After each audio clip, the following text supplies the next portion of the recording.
Hey, what's up everyone? It's William. Welcome back to my YouTube channel where I educate and inspire you about autism.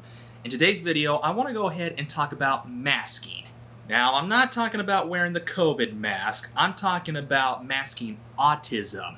But before we get started, if you are new to my channel, please don't forget to subscribe and hit that bell notification icon so that you don't miss out on any updates from me.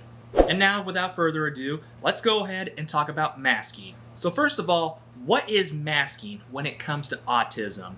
Well, masking is where autistic people or neurodivergent people are trying to hide the fact that they are indeed autistic, or that they have a disability, or that they are in fact different. And they're trying to fit in with their surroundings by pretending to be completely normal. You know, kind of like how in the army, soldiers will wear camouflage to blend into their environment to survive?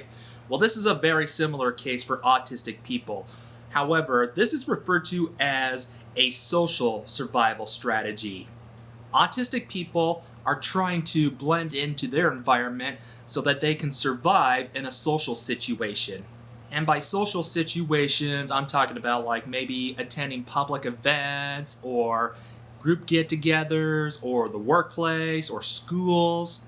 You know, places that have groups of neurotypical people in their surroundings.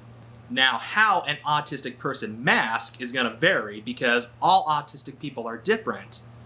But these are some common examples of masking.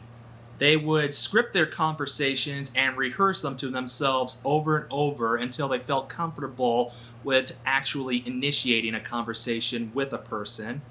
They try to hide their personal interest because they think they're going to be judged for what they are interested in, and they pretend to be interested in what other people are so that they can be liked more.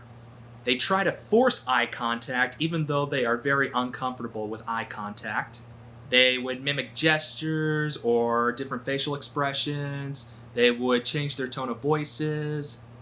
They would try to push their way through events or situations that make them uncomfortable. And they try to hide their stimming behaviors. So those are just some common examples of masking. Now let's talk about why they feel pressured to mask. One is that they don't want to be judged, mistreated, or bullied. They want to feel a sense of belonging. They want to feel safe. They want to succeed at work.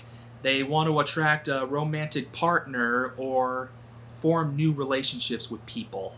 Whatever the motivation may be behind masking, an autistic person feels the need to change their behaviors and the way they act and hide their differences, primarily because their living situation or their work situation doesn't support, tolerate, or respect people who are different or diverse. Trauma is another thing too. Trauma can really have an adverse effect on an autistic person's reason to mask. And there are so many different ways how autistic people have experienced trauma, like bullying or rejection, betrayal, or being talked down on. A simple social interaction with a neurotypical person can have a traumatic effect on an autistic person. It can trigger feelings of self-doubt and lead to negative thoughts about themselves and the world. When you experience trauma or rejection for who you are, it's common for people to feel the need to change who they are in order to survive, because bad things happen to them for not changing. But doing so can lead to some pretty serious negative effects. When it comes to masking, autistic people have to invest a lot of time and energy to ensure that they put on a good performance. In order for them to be successful at masking, they might pick up on social cues, observe social interactions, adjust their tone of voices, or practice being relaxed and engaged. Some autistic people are so good at masking that nobody can tell that they are pretending.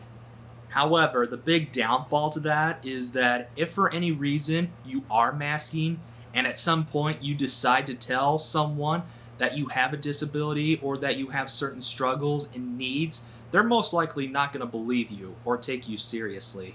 But what you have to understand is that going through so much effort to mask can really affect your physical and your mental health.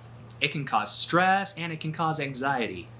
If you find yourself anxious in a social situation, You may feel the need to retreat from that social situation and avoid future social situations, which can ultimately lead to isolation and loneliness. Over time, as you are masking, you may come to a point where you are feeling broken and not good enough. It's almost as if you're in another universe filled with people that are unpredictable and make absolutely no sense. This can really affect your self-esteem and make you question whether or not you're worthy of affection or good enough. All of this can lead to exhaustion, discouragement, depression, and burnout. There is actually a condition known as autistic burnout, which I will have to cover in another video. So what can we do about this? Well, it's going to come down to many things. We need to create a world where people are more accepting of autistic people so that they don't feel the need to hide their identities. And in order to be more accepting of autism, you have to really understand what autism is and look at it in a different way. And as I said so many times in my previous videos, autism is a developmental disorder where their brain does not develop at a typical rate like another person's brain does. And that's what causes barriers in communication, social interaction, as well as creating barriers in their learning and ability to understand things. People have to understand that autistic people learn in a different way and they behave in a different way. That means when you are working with an autistic person or associating yourselves with them, you need to give them the extra time they need. You have to be patient and you have to be honest and redirect them as needed.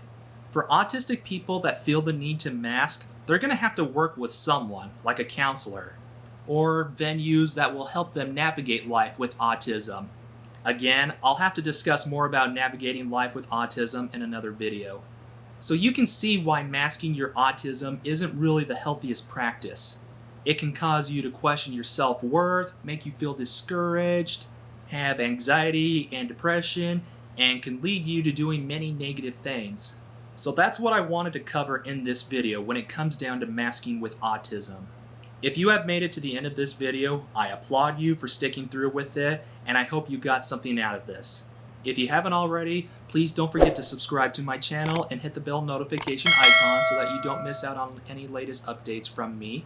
If you have any questions, comments, or suggestions, please leave them in the comments section below. And I'll see you all in the next video.